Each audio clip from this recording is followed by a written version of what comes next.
দেখো পেঁয়াজ কেটে নিয়েছি, এবারে একটু পকোড়া বানাবো। তোমাদের দাদাভাই বললো মুড়ি খাবে, আর আমাদের বাড়িতে না একটা মুড়ি কাণ্ড হয়ে গেছে, আমি সেটা তোমাদেরকে দেখাবো। দাঁড়াও, এটা আগে বসিয়ে দিই। সকালে উঠে তো চা খাওয়া হয়ে গেছে, চা খাওয়া হয়েছে, ডিম সেদ্ধ খাওয়া হয়েছে। আমি একটা ডিম সেদ্ধ খেয়েছি, অনেকটা সকালেই হয়েছে ওগুলো খাওয়া। এই দেখো মাখা হয়ে গেছে। আমি একটু শক্ত শক্ত করে মাখি, তাতে কি হয় পকোড়াগুলো না বেশ একটু মুচমুচে হয়।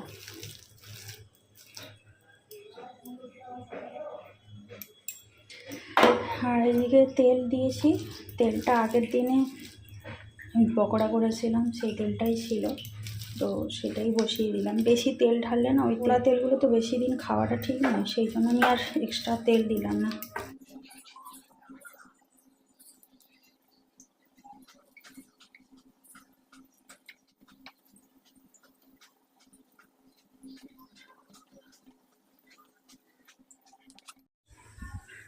যতক্ষণ এটা হচ্ছে হোক, ততক্ষণ আমি এই দিকটা পরিষ্কার করে নিই, ছিংটা খালি হয়ে যাবে। এইটা হয়ে গেলে তারপরে এই যে অল্প একটু আছে এটা চাপিয়ে দেবো। তোমাদেরকে বলেছিলাম না যে আমাদের মুড়ি কাণ্ড হয়েছে, এই যে এই এক বস্তা মুড়ি। অ্যাকচুয়ালি কি হয়েছে, মুড়ির দোকানে আজকে অনেক দিন ধরে ঘুরে ঘুরে মুড়ি পাওয়া যাচ্ছিল না। আজকে কালকে করে করে মুড়ি আসবে আসবে করে, মানে যে এই যে ঘরোয়া মুড়িটা তো আমরা খাই, দাও দেখাচ্ছি। এই যে এই মুড়িটা মানে আসবে আসবে করে আসছিল না, তো তারপরে এসেছে। তোমাদের দাদাভাই পুরো একদম এখানে 2 কেজি আছে, 3 কেজি নিয়ে এসছে। এবারে আমার 3 কেজি রাখার জায়গা নেই, 1 কেজি করে নিয়ে এলে এই ডাব্বাটা মোটামুটি এতটা পর্যন্ত হয়ে যায়।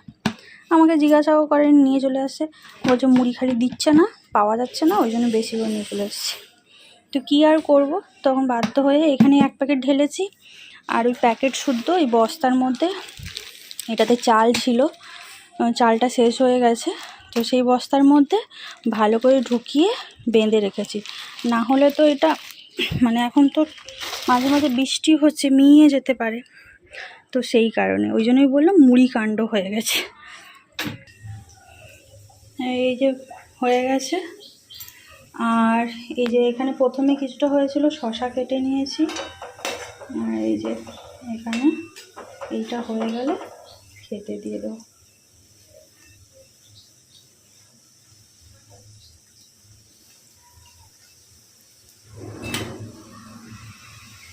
একটা খাও, খেয়ে বলো কেমন হয়েছে, খাও বলো কেমন হয়েছে। মুচমুচে হয়েছে না? নুন ঠিক আছে? ঠিক আছে, চলো আমরা ব্রেকফাস্ট করে নিই। গরম গরম পকোড়া, শসা আর মুড়ি। আমাদের তো মুড়ি কাণ্ড হয়ে গেছে, কত মুড়ি নিয়ে এসছে আমার বর, এখন খেয়ে খেয়ে মুড়ি শেষ করতে হবে। চলো খাওয়া দাওয়া করি। তো ব্রেকফাস্ট তো করা হয়ে গেছে, তখন তোমাদেরকে দেখালাম। তারপরে এই যে মাথায় আমি একটু চ্যাপচ্যাপে করে তেল মেখে নিয়েছি, আজকে মাথায় শ্যাম্পু করবো। তোমাদের দাদাভাই গেছে বাজারে, আর আমি এখন বোতলগুলোতে জল ভরবো। সব বোতল জল খালি হয়ে গেছে, জল ভরার পরে যদি ওই ড্রামটা খালি হয়ে যায় তাহলে ড্রামটা মানে জলটা আনিয়ে নিতে পারবো। আর ঘর দরগুলোতে ঝাড় দিয়ে দিয়েছি, কিন্তু মোছা হয়নি। এই ঘরটা সেদিন আমি ঝাড়পোছ করেছিলাম ওপরগুলোতে, খাটের তলায় না একটু নোংরা জমেছে, সেগুলো তোমাদের দাদাভাইকে দিয়ে আজকে পরিষ্কার করাবো। ওই যে বললাম ডাস্ট অ্যালার্জি আছে, আমি মানে ভেতরে যদি ঢুকে যাই না মরেই যাবো পুরো একদম, সেই জন্য ওইটা পরিষ্কার যেহেতু করবে, চারদিকে তো নোংরা মোটামুটি হবে, ছড়াবে, উড়ে যাবে, সেই জন্য ভাবলাম যে ওটা পরিষ্কার হয়ে গেলে তারপরে আমি ঘরটা মুছে স্নান করবো। আর আজকে একটু স্নান করতে লেট হবে, কারণ কি মাথায় তেলটা মেখেছি, এই তেলটা প্রায় 1.5-2 ঘন্টা মতো রাখতে হবে। তো সেই জন্য ভাবছি একবার রান্নাবান্না সব কমপ্লিট করে ঘর দর মুছে তারপরে স্নান করবো। পুজোটা আজকে দেরিই হয়ে যাবে, কিছু করার নেই। তবে তখন জলটা ভরে নিই বোতলগুলোতে, আর ওদিকে ভাতটাও বসিয়েছি। চলো।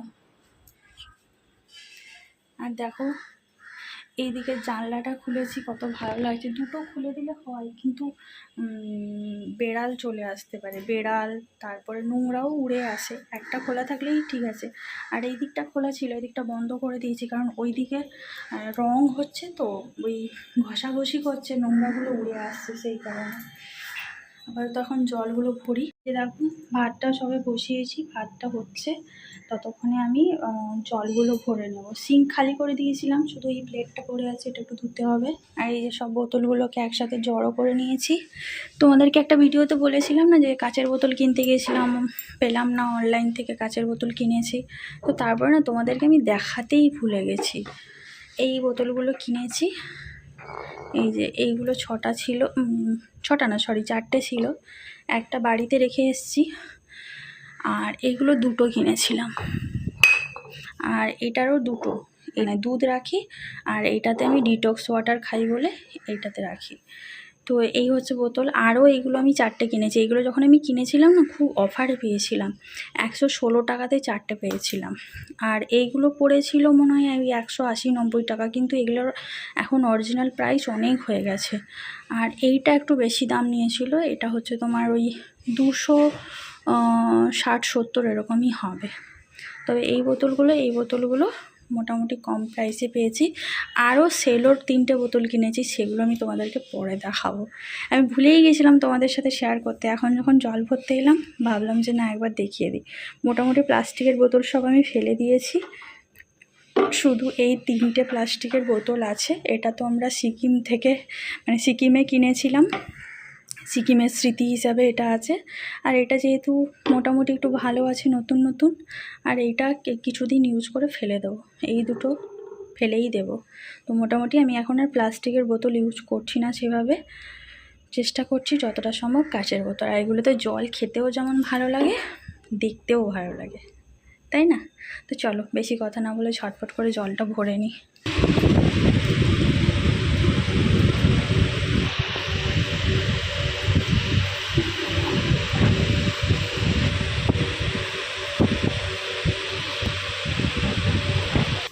আমার পতিদেব চলে এসছে, কি বাজার নিয়ে কে জানে, একবারে ঝড়ের বেগে এসছে। বাবা এটা আবার কোথা থেকে কিনলে গো? বা এটা তোমার মনে ছিল জালটা? আমি তো বলতে ভুলেই গিয়েছিলাম, থ্যাংক ইউ। শশা নিয়ে এসছে, শশাগুলো বেশ ভালো গো। ও বাবা, কচি কচি শশা একদম ফাটাফাটি। আর এখানে আছে পেঁয়াজ। সবজি কিছুই নিয়ে আসা হয়নি, সবজি মোটামুটি টুকটাক আছে। এই যে এখন যাচ্ছে জল আনতে, জলের জলের ডাব্বাটা নিয়ে। আর এই যে দেখো বোতলগুলোতে জল ভরে নিয়েছি। এখানে 3টে কাচের বোতল রেখেছি এই টেবিলটাতে, আর এই যে এখানে 3টে আছে।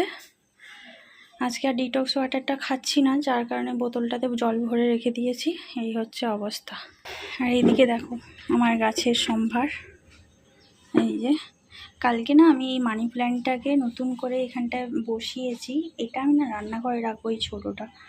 আর এই যে এখানে একটা আছে, দেখলে তো খাবার টেবিলে একটা রেখেছি। আর এই যে স্নেক প্ল্যান্ট, এই যে 2টো।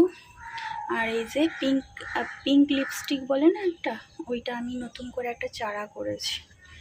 আর লাকি বাম্বু তো এইখানেই থাকে বর্তমানে, এগুলো সব এইখানেই রেখেছি। এই যে তোমাদের দাদাভাই মনে এটাতে চিকেন নিয়ে এসছে, আগে এই সিঙ্কটা ফাঁকা করবো, তারপরে চিকেনটা ঢালবো। তোমাদের দাদাভাই জল নিয়ে চলেই এসেছে, আর ওদিকে আমি সব বাজার টাজার গুছিয়ে রেখে রান্নাঘরে কিছুটা ফাঁকা করে রেখে চলে এলাম। এই যে এখন তেল মাখিয়ে দেওয়া হচ্ছে, উনি শ্যাম্পু করবেন। আমি যে তেলটা মেখেছি উনি এখন এটা মেখে 2 ঘন্টা থাকবে, একা নিজে মাখতে পারবে না। এটা খুব ভালো করে স্ক্যাল্পের মধ্যে লাগাতে হয়, তো যার কারণে কেউ একটু মানে চুলে লাগিয়ে দিলে খুব ভালো হয়। তো সেই জন্য আমাকে বলছে লাগিয়ে দিই। এমনিতেই ওকে প্রত্যেক সময় আমাকে তেল মাথায় মানে মাখিয়ে দিতে হয়, আর আমারটা আমি নিজেই করে নিই, কারণ কে করে দেবে আমাকে, তাই না? তো সেই জন্য এই যে এখন বসে বসে এই যে চুলটা ভালো করে মাখিয়ে দিচ্ছি। এরপরে রান্নাঘরে যাব, বাকি কাজকর্মগুলো করতে হবে। এটা বলতে পারো প্রত্যেক সানডে আমার রুটিন, আমি তোমাদের সাথে কোনোদিনও শেয়ার করিনি, আজকে মনে হলো তাই করছি।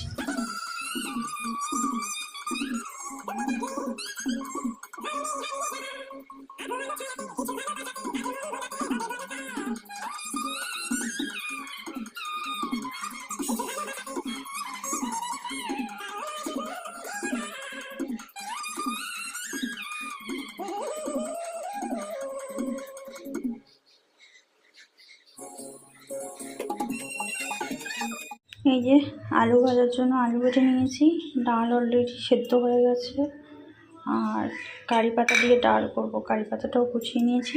আর আজকে আলু ভাজাতে পেঁয়াজ দেবো না, ওই যে ভাজার পরে তেলটা বেড়েছিল ওটাতেই ভাবছি আলুটা ভেজে নেব।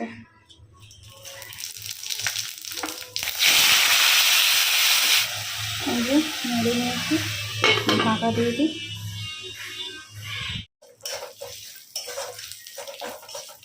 এই দেখো এখানে আলু ভাজা হয়ে গেছে, ডালটা চাপা দিয়ে বেশি কারি পাতা দিয়ে ডালটা ভালো লাগে। কোনো কোনো সময় পেঁয়াজ দিই, বাট আজকে পেঁয়াজ দিই।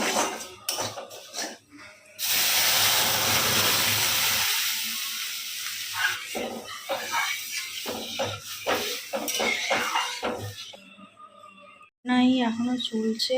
এই যে একটু আমড়া ছিল, কয়েকটা আমড়াটাকে কেটে যে চাটনি করতে বসিয়েছি, আর এইদিকে চিকেন কষানো হচ্ছে।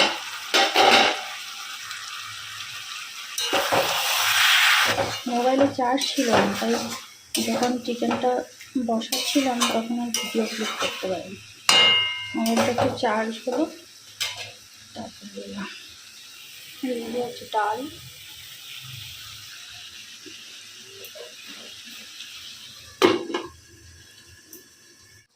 চিকেন কষা ডাল,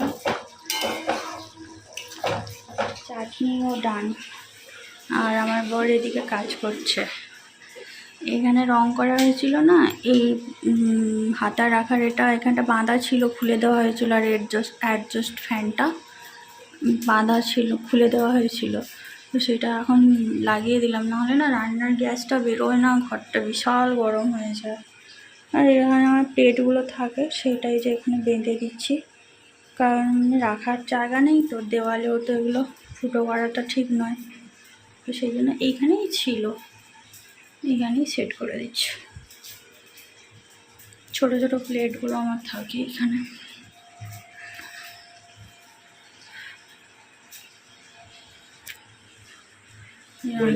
রান্না বান্না কমপ্লিট হয়ে গেছে, বাসনগুলো ধোয়া প্রায় হয়ে গেছে, শুধু ওই কড়াটা ধুতে বাকি আছে, আর গ্যাসটা মুছবো। তার আগে ভাবলাম তোমাদের দাদাভাই যে ওই প্লেট রাখার র্যাকটা লাগিয়ে দিল, যে প্লেটগুলো আমি আলাদাভাবে সরিয়ে রেখেছিলাম সেই প্লেটগুলো এখন আমি জাস্ট জল বুলিয়ে গুছিয়ে দিচ্ছি। কারণ কি বলতো, জায়গার জিনিস জায়গায় না থাকলে না, অন্য জায়গায় জড়ো হয়ে থাকলে খুব সমস্যা।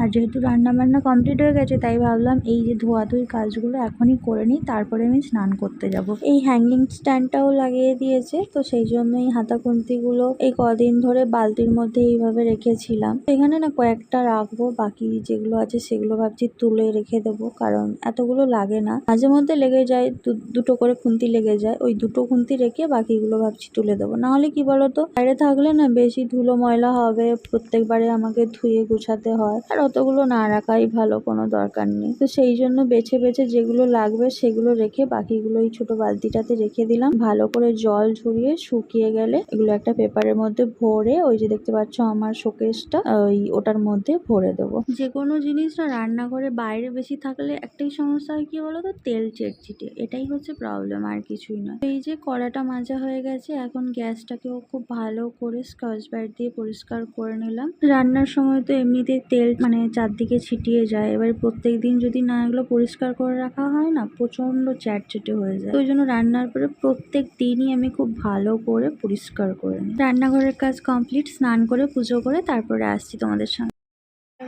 ভাত বেড়ে দিয়েছি, ভাত, আলু ভাজা, শসা। আজকে স্যালাডে শুধু শসা পেঁয়াজ দিইনি, আর লেবুও কাটিনি, কারণ যেহেতু চাটনি হয়েছে। ডাল, দই চিকেন আর চাটনি। খাবে আসো। খাওয়া দাওয়া করে থালা বাসন সব ধুয়ে পরিষ্কার করে রেখে দিয়ে এখন চলে এসেছি। এই যে একটা জামা কাপড় ছিল সেটা কাচার জন্য, তখন আর সময় পাইনি, তার জন্য ভাবলাম এখনই কেচে নিই। একদিকে কাচতে দিয়েছি, একদিকে কিছু ওই যে শুকানো হচ্ছে, মানে ধোয়া হয়ে শুকাচ্ছে। তো এইগুলো চলো, শুকিয়ে গেছে, মানে বেশি নয়, 70% মতো শুকিয়ে নিয়েছি। এবার এগুলো সব দড়িতে হালকা করে মেলে দেবো। এই যে দেখো সব কাঁচা ধোয়া আধা শুকানো হয়ে গেছে, এখন সব এই যে দড়িতে মেলে দিয়েছি। এখানে আমারই জামা একটু বেশি আছে, তোমাদের দাদাভাইয়ের 2-3টে জামা আছে, আর প্যান্ট আছে। এই যে এতক্ষণে এসে একটু বসলাম, চুলটা সেই তখন থেকে গামছা দিয়ে আটকানো ছিল। জাস্ট খুলে একটু সিরামটা লাগালাম। তো গরম লাগছে বাবা। জামা কাপড় টাপড়গুলো কেচে ওগুলোকে মেলে টেলে দিয়ে সে বসেছি। আর আমার ফুটা দেখো কি মোটা হয়ে গেছে। কতদিন হয়ে গেল, এক মাসের উপরে হয়ে গেল সেভ করা হয়নি। আর করবো না, একবারে পুজোর সময় করবো। আর কদিন বাকি আছে পুজোকে, বেকার এখন করলে তখন আবার কদিন পরে বেরিয়ে যাবে, তখন আবার করতে গেলে শোটাই নষ্ট করে দেবে। যাই হোক, চলো এখন একটু বসি। আর একজন শুয়ে শুয়ে বলছে, তুমি শোবে না, কি এত কাজ করো? তোমার রবিবার হলে যত কাজ থাকে, মানে রবিবার হলে মানুষ কাজ করে, রবিবার হলে মানুষ রান্না করে, রবিবার হলে মানুষ খায়, রবিবার হলে মানুষের জামা কাপড় ধোয়া থাকে, রবিবার হলে মানুষের কি বলে ঘর তো ঝাড় দেওয়া থাকে, মানে সংসারের কাজগুলো মানুষ রবিবারেই করে। বাকি সারা সপ্তাহটা মানুষ বসে থাকে না তো, জানবে কী করে কি হয় না হয়। এবারে যখন আমি একা থাকলে কি আমার টাইম কাজগুলো হয়ে যায়, আর যখন থাকে তখন তো ওর প্যাদাগিরি করতে করতে আমার সময় চলে যায়। তো এখন একটু রেস্ট নেব। রাতে তো আজকে সেরকম কিছু রান্না নেই, শুধু ভাতটা হবে। আর আজকে একটু বেরোবো, দরকার আছে, খুবই দরকারি একটা কাজ আছে, তো তার জন্য বেরোতে হবে। আর আমি প্রচণ্ড হাঁপিয়ে গেছি, কথা বলতে পারছি না, মানে এত হাঁপাচ্ছি, গরমটা প্রচুর লাগছে। ওইদিকে জানলাটা বলছিলাম না বন্ধ করা ছিল, ওদের ওদিকে কাজ হচ্ছিল বলে, যার কারণে হাওয়া বাতাস পাস করছিল না। আর উল্টো দিকে জানলা তো অলরেডি বন্ধ করে দিয়েছি ওই ঘরে, কারণ কি প্রচুর মশা ঢুকছে। আর এই ঘরে এখনও খোলা আছে, বন্ধ করা হয়নি, বন্ধ করে দিতে হবে।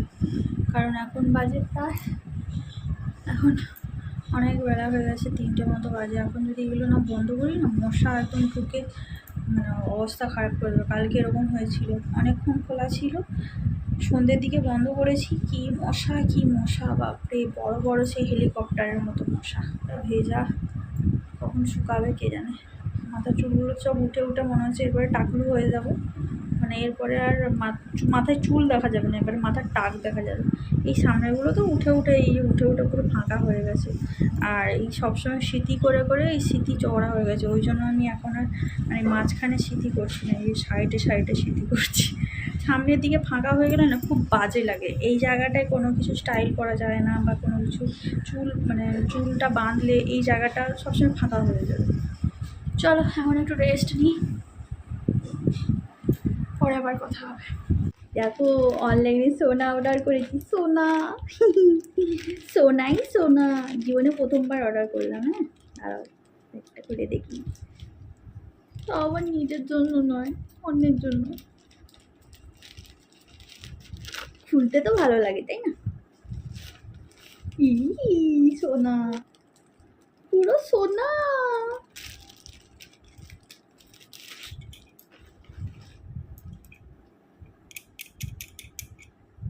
দেখেছো, সোনার শাখা। আমি তোমাদেরকে এটা ব্যাক ক্যামেরাতে করে দেখাবো, ঠিক আছে? আগে আমি পুরোটা খুলে দেখে নিই। আরেকটা আছে এটার ভেতরে,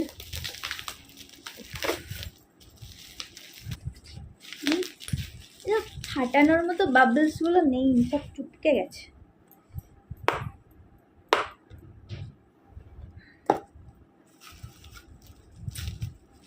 সোনাই সোনা। এটাতে একটু বেশি পেয়েছিলাম, ফুটফুট করে দিলাম।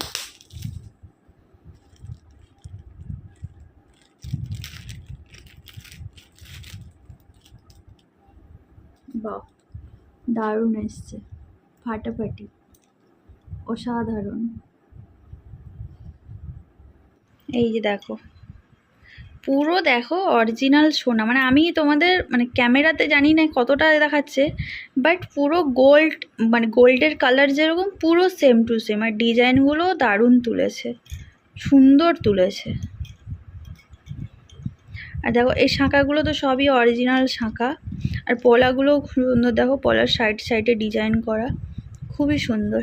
কেমন লাগছে শোনো, শাঁখা পলা কিনলাম, ভালো লাগছে? ভালো লাগছে না? পুরো দেখে মনে হচ্ছে না পুরো সোনার মতো?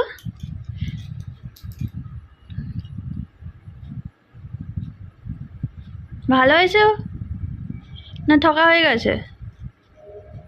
হ্যাঁ,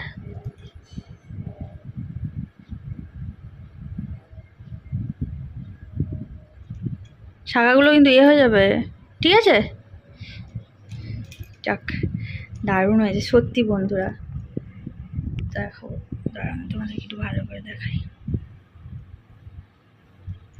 আমি ফার্স্ট টাইম এরকম মানে অনলাইন থেকে কিনলাম, বুঝলে? আমার ওদের কালেকশান এত ভালো লাগছিল, এত ভালো লাগছিল। তবে এটা আমার জন্য কিনিনি, এটা শাশুড়ি মার জন্য কিনেছি। কারণ এই মুহূর্তে এরকম সোনার শাঁখা আর পলা বানিয়ে দেওয়ার মতো ক্ষমতা নেই। ভগবান যদি কোনো দিন সেরকম ক্ষমতা দেয়, চেষ্টা করব। এখন সোনার দাম যা হয়ে গেছে, বাপরে বাপ, লাখ ছাড়িয়ে গেছে। খুবই সুন্দর হয়েছে। এবারে যাকে দেব তার কতটা পছন্দ হবে সেটাই হচ্ছে বড় কথা। খুবই সুন্দর লেগেছে। তোমাদের কেমন লাগলো অবশ্যই জানিও। আমার তো বিশাল পছন্দ হয়েছে। মানে আমার তো শাঁখা জোড়া অনেকই আছে, কিন্তু এরকম ভাবছি একটা পেটি শাঁখা কিনে নেবো সবসময় ব্যবহার করার জন্য। আমি আমি সবসময় যে সোনার শাঁখাগুলো পরে থাকি ওগুলো তো ডিজাইন প্রচণ্ড গলা খুলে যায়, প্রচুর প্রবলেম হয়। ভাবছি এরকম একটা কিনবো, এইরকম প্লেনের উপরে। রাব ইউজও এগুলো করতে পারবে, অকেশনালিও পরতে পারবে। এত সুন্দর দেখো, অসাধারণ সুন্দর। মানে এগুলো সোনার সাথে পরলেও না লোকে বুঝতেই পারবে না যে তুমি এটা সোনা পরো না। আর সব থেকে প্লাস পয়েন্ট হচ্ছে এই শাঁখাটা অরিজিনাল শাঁখা, পলার কোয়ালিটিও দারুণ। আমরা সোনার পলা মানে সোনা বাঁধানো পলাতে যে পলাগুলো ইউজ করি এখানেও সেম পলা। আর সত্যি কথা বলতে দামটা একদম রিজনেবল নিয়েছে। অনেকে থাকে অনেক রকমের দাম বলে, বাট এদের প্রাইসটা একদম রিজনেবল। সেরকমভাবে এদের মানে কোয়ালিটিটাও দারুণ। যাক, খুবই ভালো হয়েছে। শাশুড়ি মাকে দেবো পুজোতে, কেমন পছন্দ হবে নাকি কে জানে। আর তোমাদের যদি কারোর পছন্দ হয় কমেন্টে জানিও। আমি কমেন্টে লিঙ্কটা তোমাদের দিয়ে দেবো, কোথা থেকে আমি কিনেছি বা নাম, কন্ট্যাক্ট নাম্বার সবই দিয়ে দেবো। অসাধারণ সুন্দর হয়েছে, খুব ভালো লেগেছে। না, অনলাইন থেকে দেখো প্রথমবার কিনে হচ্ছে মানুষ এতটা 100% স্যাটিসফাই হতে পারে, মানে সেটা ধারণার বাইরে। কোয়ালিটি সত্যি ভালো, A+ কোয়ালিটি। চলো এখন রাখি, টাটা।